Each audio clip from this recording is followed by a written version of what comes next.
The Galactic Academy's weapons training facility hummed with the usual cacophony of alien cadets practicing their marksmanship. Ellie stood at her designated station, human hands steady around the grip of what her instructor called a primitive kinetic weapon. To everyone else in the galaxy, it was an antique. To humans, it was simply a rifle. Dominic leaned against the wall nearby, arms crossed, watching his fellow human with quiet amusement. They were the only two Terrans in advanced weapons theory, a course designed for species who had already mastered energy-based warfare. Projectile weapons were studied here only as historical curiosities, relics from less civilized times.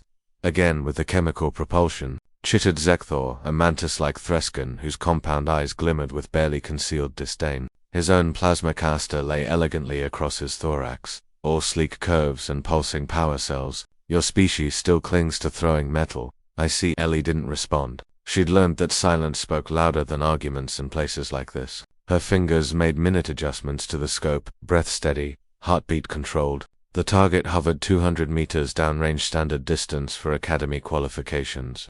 200 meters, scoffed Synthora, a crystalline Valorian whose voice resonated like wind chimes. My sidearm can accurately strike at 8. Why do humans insist on bringing museum pieces to modern warfare? Dominic pushed off the wall, his easy smile never quite reaching his eyes. Maybe we're just sentimental.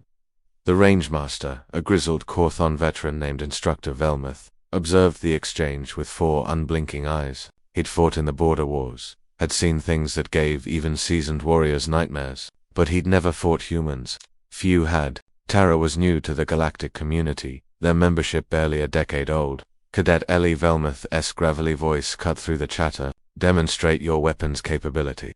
She nodded once, pressed her cheek to the stock, and fired. The report cracked through the facility, not the polite hum of plasma or the whisper of laser fire, but a genuine thunderclap of expanding gases and mechanical violence. The target's center mass vaporized. Zekthor's mandibles clicked dismissively. Adequate. For 200 meters. My weapon requires no such theatrics. And Instructor, Ellie interrupted, her voice calm/permission to demonstrate effective range. The facility went quiet. Even the automated targets stopped their movements. Velmuth's eyes narrowed. Explain. The Academy's longest range is 1500 meters. I'd like to show what this museum piece can actually do. Zinthora's crystalline form refracted light in patterns that indicated amusement. 1500 meters. It's impossible for kinetic weapons without guidance systems. The projectile drop alone would be compensated for. Dominic interjected quietly. If you understood ballistics. Instructor Velmuth studied Ellie for a long moment, then gestured to the control panel. Maximum range targets. Authorization. Velmuth 7 Theta. The range reconfigured. Walls sliding back to reveal the Academy's extreme distance course. A human-sized silhouette appeared at the far end, barely visible even with enhanced optics. The other cadets clustered closer, curiosity overcoming skepticism. None of their weapons could reliably hit targets at such distances without smart tracking systems. The very idea of manual calculation, of adjusting for wind, gravity, temperature, and a dozen other variables in real time seemed impossibly archaic. Ellie made adjustments to her scope with practiced efficiency. She checked wind indicators, noted humidity levels,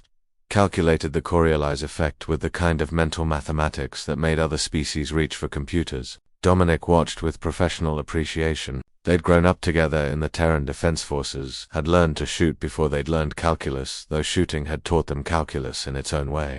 This is absurd, Zekthor clicked. Even if the projectile travels that far, the accuracy. The rifle cracked once. 1500 meters downrange. The target's head section disintegrated. Silence fell like a physical weight. Ellie worked the bolt, chambering another round with a metallic snick that seemed impossibly loud. The effective range, she said conversationally, is actually closer to 800 meters for consistent accuracy. But maximum range. She fired again. Another hit. Center mass this time. That depends on the shooter.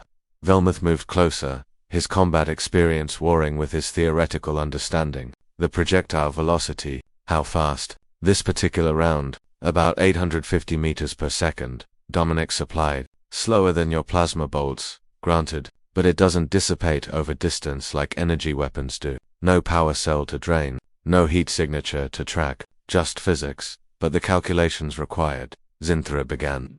Are taught to human children, Ellie said. not unkindly. She began field-stripping the rifle with automatic efficiency, each part clicking into place with mechanical precision.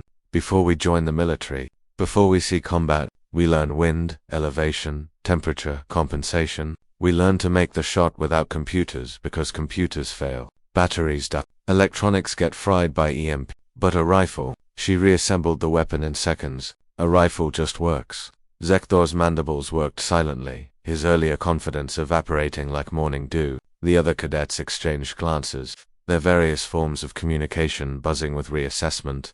Instructor Velmuth approached Ellie's station, his massive frame casting shadows across the human cadet. When he spoke, his voice carried the weight of someone revising long-held assumptions. During the practical examination next week, you will demonstrate these techniques for the entire advanced class. Yes, Instructor. As the other cadets filed out, still murmuring among themselves, Zekthor paused at the doorway, his compound eyes fixed on Ellie with newfound respect. I apologize for my earlier ... dismissiveness. Your species' approach is more sophisticated than I credited.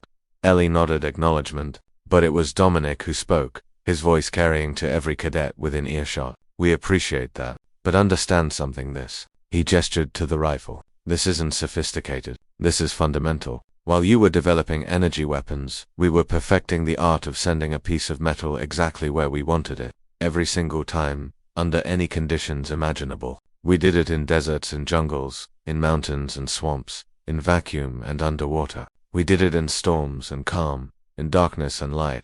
He stepped closer to the Threskin, his expression friendly but his eyes hard as flint. So when you ask why humans still use primitive kinetic weapons, it's because we're really good at it. Good enough that by the time you've calculated firing solutions and charged your plasma coils... He snapped his fingers. We've already put 3 rounds through your combat armor. Instructor Velmuth watched the exchange with what might have been approval on his alien features. As the last cadet departed, he approached the 2 humans, his voice dropping to barely above a whisper, the kind of whisper that carried terrible truths. There's a reason, he said slowly, that the Galactic Council requested human military advisors after Terra's admission, a reason we study your primitive tactics with such interest. His eyes gleamed with something that might have been respect or might have been fear. In 16 documented first contact military engagements before your civilization joined us, humans never lost a single one. Not one. He paused, letting that sink in. And do you know what every defeated species reported? Ellie and Dominic waited, that they never saw it coming. That by the time they registered a threat, human projectiles were already in flight. That their shields, designed for energy weapons, might as well have been tissue paper.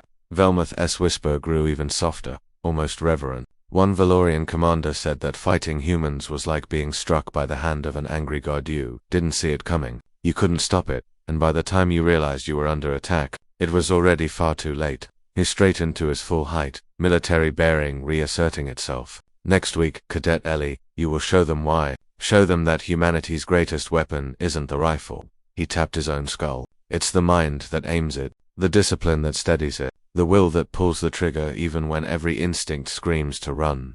As Velmuth walked away, Dominic grinned at Ellie. Well, that was ominous, she smiled back, securing her rifle in its case. He's not wrong though. They always underestimate us, right up until they don't. Think they'll test our range again? Ellie's smile turned predatory. Oh, I'm counting on it. Let them test. Let them measure and calculate and theorize. She slung the rifle case over her shoulder. By the time they figure out our effective range, we'll have already adapted to theirs. They left the facility together. 2 humans among thousands of aliens, carrying weapons that the galaxy considered obsolete. But as Instructor Velmuth watched them go, he couldn't shake the cold certainty that humanity had brought something to the stars that no other species possessed. Not superior technology or overwhelming numbers, but something far more dangerous. They'd brought the absolute, unwavering certainty that no matter the range, no matter the odds, no matter how advanced their opponent's weapons might be, a human with a rifle and clear sightlines was the most dangerous predator in the galaxy, and they were only just beginning to prove it.